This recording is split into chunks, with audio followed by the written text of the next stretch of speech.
Alors pour ce pare-choc, on ne va pas déroger à la règle, on va encore une fois partir de notre objet L avant pour pouvoir continuer, mais on va varier un petit peu les plaisirs.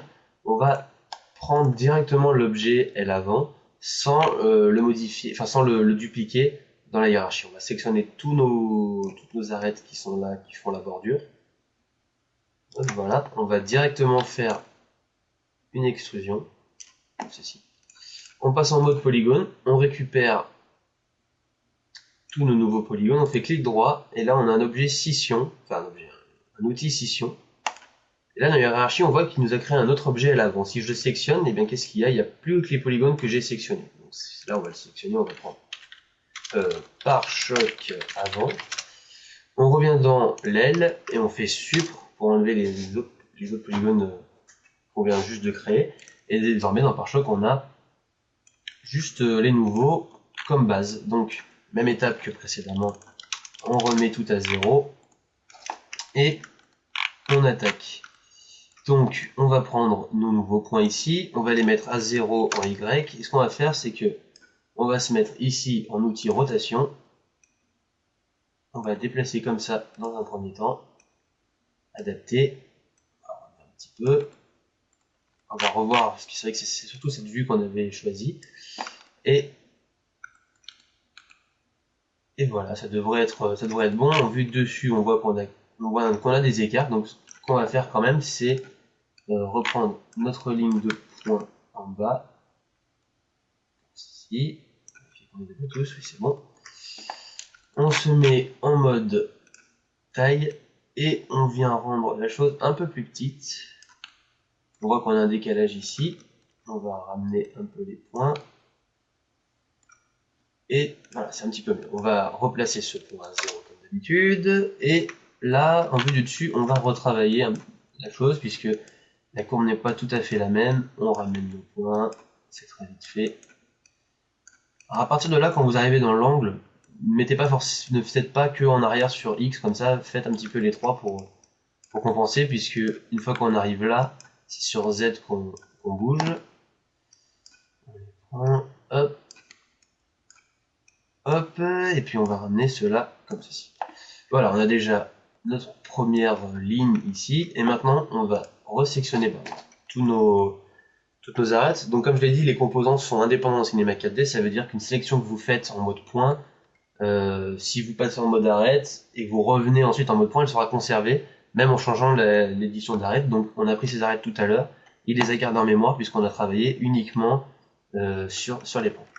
On va faire une grosse extrusion maintenant pour travailler la zone du bas, toute la zone du bas. Donc si je fais D et que je tire, regardez ce qui se passe, vous l'avez bien vu plusieurs reprises, ça nous fait une forme toute déformée qui part à peu près dans la direction des polygones.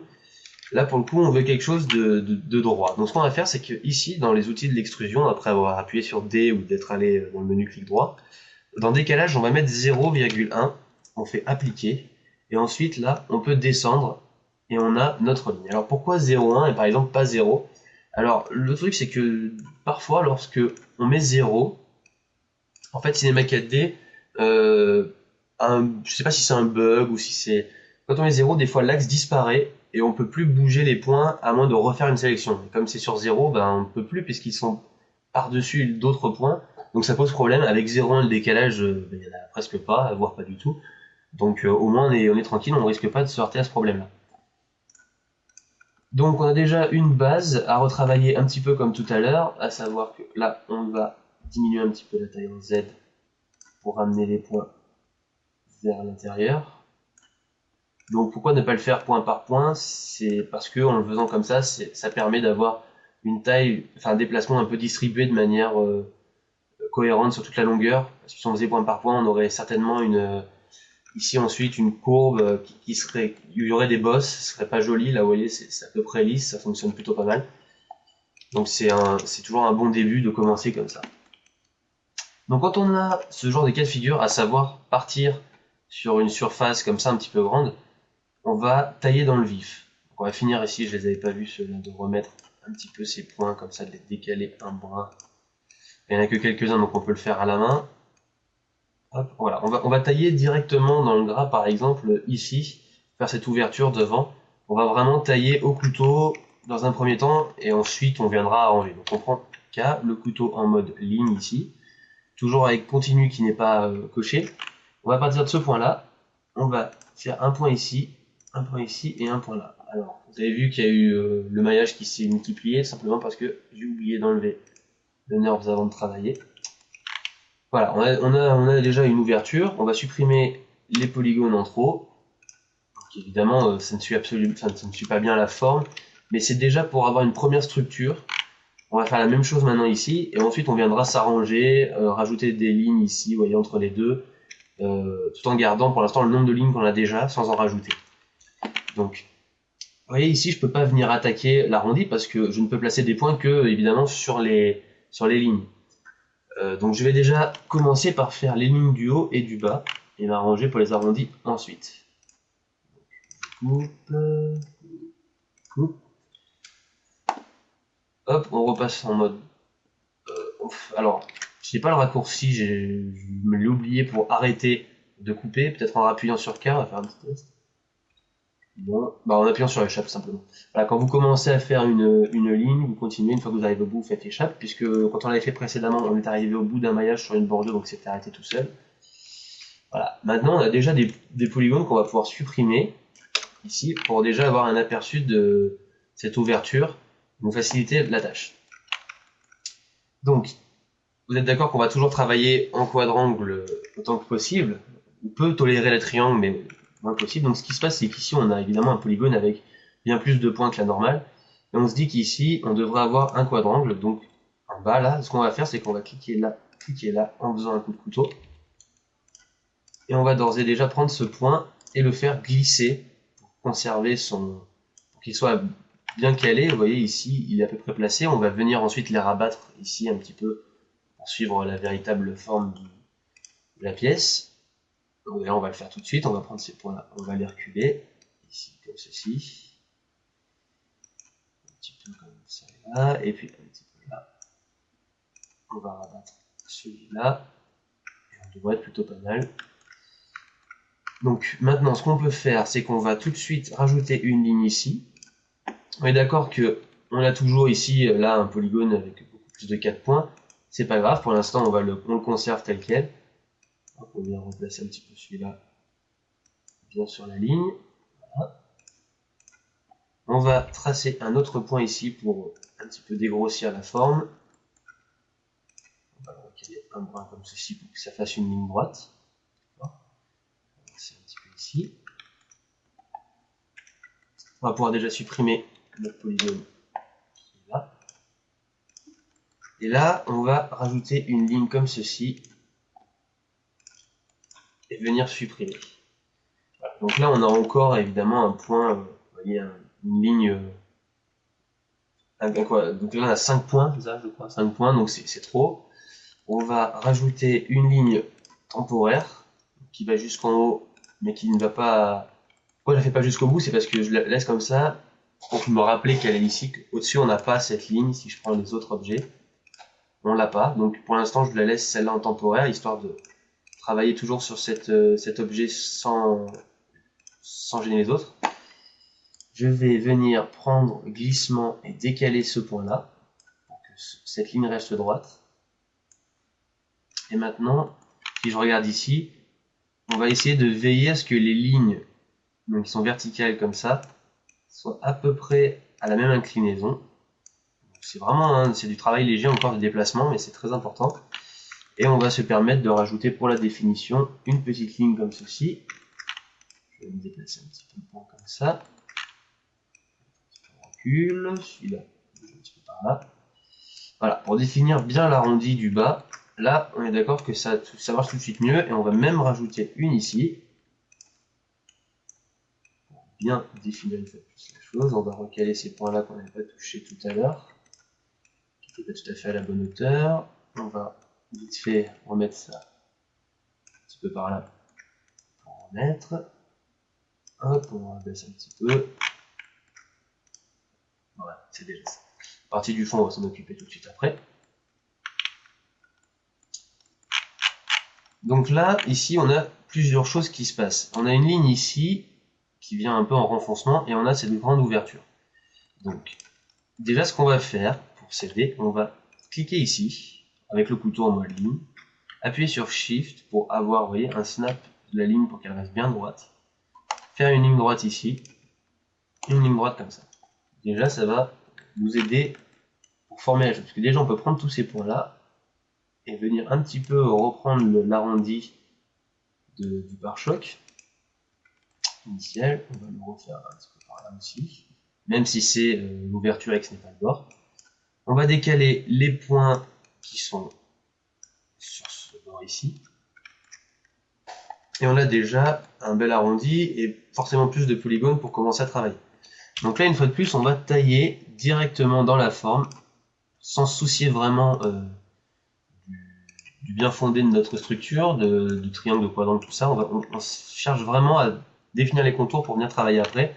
Pas la peine de tout de suite travailler dans quelque chose de précis, ça ne serait que perdre du temps. Donc, ce qu'on peut faire maintenant, c'est que on va supprimer, on va rajouter une ligne d'abord en bas. Voilà, toujours en mettant Shift. Ici, on voit là qu'on a une multiplication de points, on va les souder tous ensemble. Donc soudure, on va veiller à bien souder ici puisque c'est le point de ralliement à peu près des lignes. On va supprimer ces points-là. Il y a un renfoncement, on le recréera après. C'est une fois de plus pour bien se donner l'ouverture et puis faciliter le travail. C'est-à-dire que si maintenant je rajoute des lignes, des points sur les bords, eh bien ça ne va pas venir interférer avec les polygones du milieu. Donc ici, on a encore un polygone un peu étrange. Alors ce qu'on peut faire pour celui-là, c'est venir cliquer là et venir couper ici au milieu. Qu'est-ce que ça fait? Ça fait tout simplement là un quadrangle et ici un quadrangle. Pour un arrondi comme ça, c'est toujours une bonne méthode d'avoir une ligne comme ça en travers qui vient couper, qui vient définir un petit peu plus. Au moins on n'a pas rajouté de ligne au-dessus sur l'arrondi qu'on avait déjà, ainsi que l'objet de l'aile. Ça on est tranquille. Et pour ce qui est du bas ici, eh bien, on va tout simplement pouvoir suivre un petit peu plus la courbe en faisant ça et ça, et venir rajouter une ligne en bas. Ce qui fait que maintenant, on a ces deux triangles qui forment un quadrangle, et pour former un quadrangle, qu'est-ce qu'on fait? On fait clic droit, et puis on a fusionné ici, pour venir former ce point-là. On voit en bas que nos points ici font un plat, donc on les revoit là. On vient recaler, puisque ce qui se passe, c'est que nos points qui sont ici sont censés être sur cette ligne-là, donc on les recale comme il faut. Et on remet ceux-là dans l'arrondi. Après, ici, ceux-là aussi. On entend légèrement, du coup. Donc là, comme on peut le voir, la ligne du bas ne marche pas du tout avec celle de ce plan-là. Enfin, en termes d'affichage, on n'est pas sur la même ligne, mais c'est pas grave. Pour cette pièce, on va se fier à l'avant, puisque c'est là qu'on a le plus de vue et de matière à travailler. C'est ce que je vous ai dit tout à l'heure, de prendre une vue de référence. Comme je vous l'ai dit, c'est pas obligé que ce soit toujours la même pour toute la voiture. C'est vraiment comme on est sur le pare-choc avant, on prend la vue avant comme référence. Pour l'arrière, on prendra l'arrière, bien entendu. Hop, on replace correctement tous nos points. Un petit décalage. On avait un petit décalage, mais c'était pour se fier à la vue du dessus, donc c'est pas trop grave, ça se rattrape. On remet un petit peu celui-là, et on a notre ouverture ici, comme il faut, bien ouverte, exactement comme sur le plan. Maintenant, ce qui se passe, c'est qu'on a cet axe-là qui est un petit peu en retrait, donc on va créer une ligne, on va partir de là et venir tout simplement découper comme ceci. Alors oui, on a créé du coup un triangle ici, mais c'est pas grave parce que on va le conserver pour l'instant. On va faire un petit peu comme s'il n'était pas là. Et en fait, on va s'en occuper, on s'en occupera quand on va lisser en fait la voiture, quand on viendra vraiment travailler l'hyper-nerves et s'arranger pour que ça marche bien, les zones un petit peu plus durcies. Donc c'est là qu'on viendra casser le triangle. Pour l'instant, juste on place ça comme ceci. Vous voyez que tout à l'heure on a essayé de travailler un petit peu l'arrondi en vue et que ça marche. Au final, en voyant là, ça marche pas du tout. Ça arrive aussi. Dans les vues, ça peut fonctionner. En 3D, ça ne l'est pas. Donc là, on replace, on s'arrange. On peut activer l'hyper-nerve, vous voyez, pour faire un petit aperçu. On voit que ça a l'air bien arrondi. À part ici, là où ça fait un petit plat quand même. Donc c'est pareil, on peut venir chercher notre point, décaler un petit peu pour laisser respirer. Ici, on va alléger l'arrondi. Ça devrait marcher un petit peu mieux si on va de l'autre côté.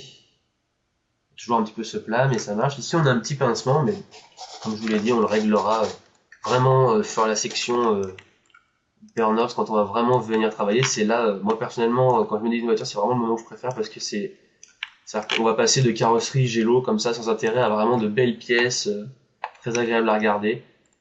Donc on en reparlera. On désactive l'HyperNorbs et là maintenant, on avait ce trait qui était ici. Eh bien, on va le faire continuer en découpant en ligne. On pourrait le faire avec l'outil boucle, bien entendu, mais pour aller plus vite d'un coup, ça va le faire de cette manière. Et alors là, qu'est-ce qui se passe? On retrouve notre point ici,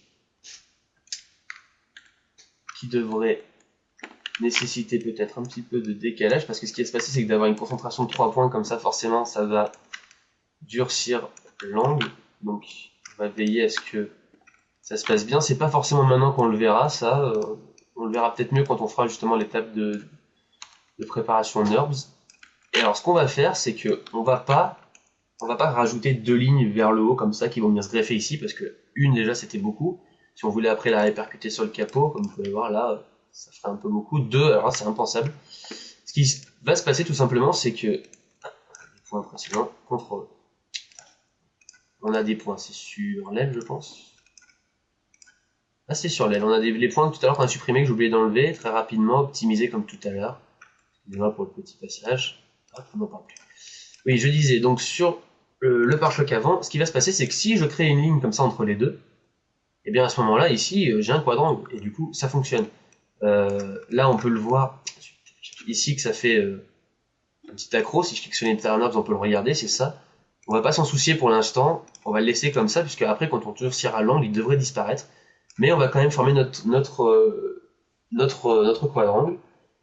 Le souci étant que si je fais une ligne comme ça, on va venir rajouter ici, à partir d'un point, une double ligne au bord. C'est pas très pratique dans le sens où après, quand je voudrais durcir, ça peut faire des problèmes. Donc on va venir doubler cet aplat ici. On se met en mode boucle. On rajoute une ligne en plein milieu. De toute manière, c'est plat. Donc j'ai cliqué, il s'est rien passé. Pourquoi? Parce que l'outil plutôt fonctionne par section, c'est-à-dire que la section, elle est que dans les lignes en bas. Je clique une fois dans le vide pour l'enlever. Maintenant, si je clique, il le fait. Ça a déjà un petit peu durci l'angle, comme vous pouvez le voir. On se remet en mode ligne. On vient cliquer là, puis ici. Et là, on a un quadrangle. Alors, c'est pas évidemment ce qu'il y a de plus classe comme façon de modéliser, mais au moins, on garde la cohérence. On a cette grosse bosse bien vilaine ici. Rassurez-vous, hein, quand on viendra, je vous ai dit, venir rajouter une ligne des deux côtés pour durcir plus tard dans le tutoriel, et bien, ça disparaîtra, on n'aura pas de problème. Maintenant, ce qu'on va faire, c'est qu'on a des ouvertures. On l'a pas fait pour les phares tout à l'heure, parce que c'est une partie un peu plus compliquée à travailler. On va le faire déjà ici, c'est-à-dire que là, on a une ouverture qui, comme on le voit sur le plan, vient ici former un autre cercle. Donc, on va le créer tout de suite dans la foulée.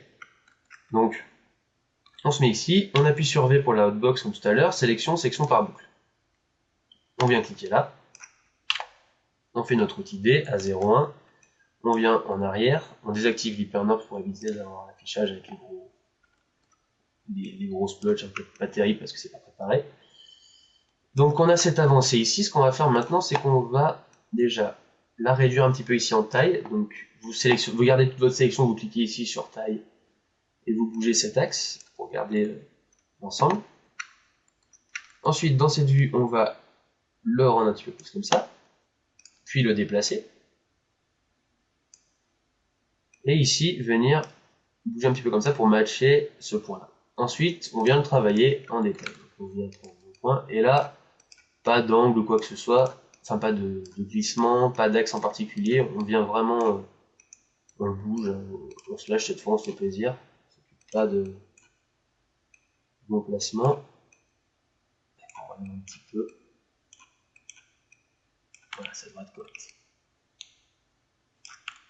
Ça devrait être correct, et ce qui va se passer, c'est que là, vous pouvez le voir, ça part plus vers l'arrière. Donc comment on va faire? On va prendre l'outil rotation, le troisième ici donc, bouger petit peu dans ce sens-là, reculer. Là, on voit que ça a un petit peu changé. Le rapport de taille, on va le remettre. C'est juste la rotation qui va un petit peu bouger. On recale si nécessaire. C'est une ouverture à l'intérieur. On est d'accord que si vous avez vraiment envie de le faire, vous pouvez être vraiment 100% précis par rapport à votre modèle de base. Je le répète, personne n'ira vous dire que la grille à l'intérieur n'est pas dans le bon arrondi. Mais ça, après, c'est toujours en fonction de vous et du travail demandé, parce que c'est toujours pareil. Si vous avez vraiment besoin de fournir un modèle hautement détaillé pour un rendu, pour un travail, pour un effet spécial dans une scène, peu importe ce que vous faites, bah après ça dépend aussi de ça. Vous pouvez très bien faire un modèle de voiture qui est beaucoup moins détaillé pour aller plus vite. Ou vraiment chercher la précision, encore que chercher la précision en général, c'est vraiment par choix. Donc on a ça qui est bon, hein, on est d'accord, ça part à l'intérieur. Si je fais une NURBS, évidemment, là c'est tout sale, c'est pas beau, mais c'est pareil, on viendra s'occuper de ça plus tard dans la vidéo, dans la formation. On va quand même, là je le renvoie, on va quand même se rajouter une petite ligne ici, pour s'arrondir un peu plus notre ouverture, donc en mode boucle. Hop, on rajoute, c'est fait, c'est rapide. On vient recaler ici, on déplace un petit peu ici pour la forme. Hop. Ensuite ici, même chose, on replace. C'est que là. Et là. C'est un peu plus léger. Voilà. Ensuite, il nous vient cet objet-là. Donc cet objet-là, ce qu'on va faire pour celui-là, c'est qu'on va déjà sélectionner tout le contour. Ici, on va faire une extrude à 0 une fois que sont extrudés, appliquer directement. On va déplacer un petit peu derrière.